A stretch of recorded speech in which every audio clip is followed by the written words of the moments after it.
Main দেখেন দীর্ঘদিন ধরে এই রাস্তা খারাপের কারণে আমরা আগেও একবার এরকম রাস্তা অবরোধ করছিলাম, কিন্তু ওই আদলা সাদলা এরকম কোনো কিছু দিয়া সেরিয়া মেরামত করিয়া সেরিয়া চারিদিক সরকারি তরফ থেকে আর কোনো কিছু করে না। তো দেখছি আজকে সব জায়গা থেকে চাঁদপুর, চুরাইবাড়ি, ফুলবাড়ি, খেরেংজুড়ি সব জায়গা থেকে মানুষ আমরা ডাকছি, যত সময় পর্যন্ত এইটার থেকে কোনো কিছু সমাধানের কোনো রাস্তা দিত না আমরা রাস্তা অবরোধ আমরা তুলতাম। এটা কোন জায়গা? এটা হলো খেরেংজুড়ি। রাস্তা খারাপ কোন দিকে কোন পর্যন্ত? খেরেংজুড়ি থেকে চুরাইবাড়ি শনিছড়া হসপিটাল অবধি। মানে খারাপের কিরকম পর্যায়ে আছে? খারাপের কথা তো মানে আপনারা নিজেরা গেলে পরে দেখতে পারবেন, অবস্থা খুবই খারাপ। সেদিন শুনছি কি একটা ডেলিভারি পেশেন্ট চুরাইবাড়ির থেকে শনিছড়া হসপিটাল যাওয়ার পথে রাস্তার মধ্যে ডেলিভারি পেশেন্ট মারা গেছে। আর 2 দিন আগে গাড়ি একটা এখানে পাল্টি হয়েছে। এর আগে যে আপনারা অবরোধ করছিলেন প্রশাসনিক তরফ থেকে কেউ আইছিল না? আইছিল, আয়া সারিয়া কইছিল যে বানায়া দিমু, তো আমরা তো ওইরকমই এখনো তো যদি কইরকম তো যাইতে লাগবো, কিন্তু দেখছি যে বানায়া দিমু কইয়া সারিয়া তারা আদলা সাদলা এইগুলা দিয়া মানে ফিলিং করিয়া সারিয়া আর কাজ করে। সকাল কয়টা থেকে অবরোধটা করছেন? আমরা 11টা থেকে এখানে আছি। কেউ আইছে না এখন পর্যন্ত? না, এখন পর্যন্ত আমরা শুধু ওই পিএসএল লোক আইছে, আর অন্য কেউ আইছে না। তারা কিছু কইছে না, পিএসএল লোক আমরা কোনো কিছু কইছে না। আমরা জিগাইছি, আমরা জানাইছি যে আমরা কেউ আসে না, না এখনো কোনো কেউ আইছে না। হচ্ছে এখান থেকে নিয়ে নোয়াগাঁও অবধি রাস্তাটা পুরা খারাপ। 2 কিলোমিটার 1.5 কিলোমিটার পর পর রাস্তাটা খারাপ। যখন ওরা পাবলিক মিলে সব স্ট্রাইক করে তো এসে কি করে আদলা 2-1 গাড়ি দিয়ে এরপরে রাস্তা যখন ঢালে ওইগুলা ইটের হাদলাগুলা তখন ওগুলা জল হয়ে যায়। 1-1.5 ঘন্টা পরে আবার যেই গাথা হয়ে যায়। ওই রকম দিয়ে যারা আসে উপর লেভেল থেকে তারা এসে বলে আমার ঠিক করে দিচ্ছি, কিন্তু কেউ ঠিক করে দেয় নাই। যেইভাবে দেয় ওইভাবে হয়ে যায়, যেইভাবে গাড্ডা থাকে ওইভাবে। হাদলা এত সময় থাকে না, যত সময় পাত্তা দেওয়া হয় না তখন রাস্তা ঠিক হবে না। এখন আপনারা কি চাইছেন?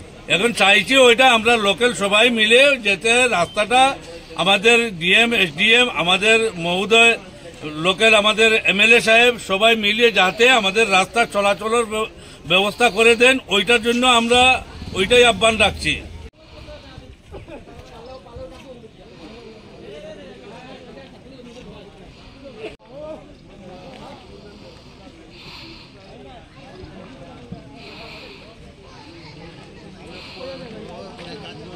সমস্যা মানে হসপিটাল যাইতাম পারি না রুগী লইয়া, এমন ইমার্জেন্সি রুগী লইয়া যাইতাম পারি না রাস্তার কারণে। তো আমরা কিলা মানুষ ভাবে থাকতাম, কিরকম চলতাম এই রাস্তা।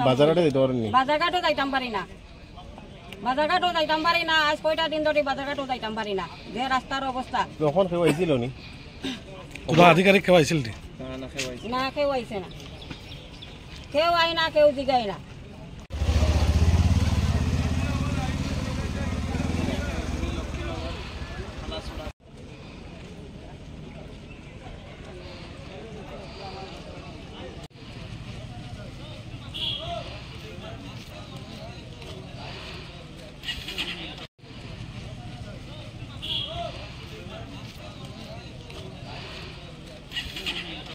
বাড়িখানে আমার বাড়ি খেরেংজুড়ি।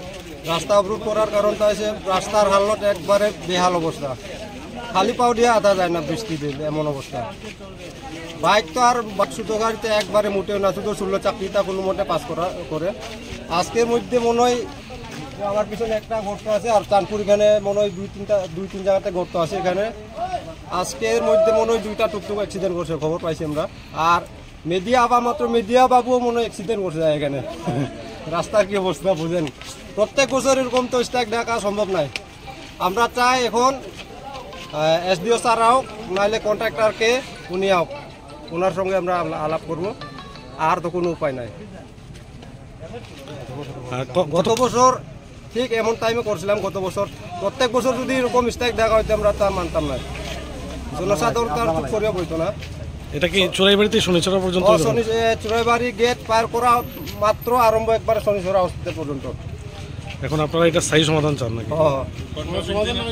সমাধান নইলে তো আমরা এরকম আন্দোলন চলবো, রাস্তা ছাড়তাম না আর কি।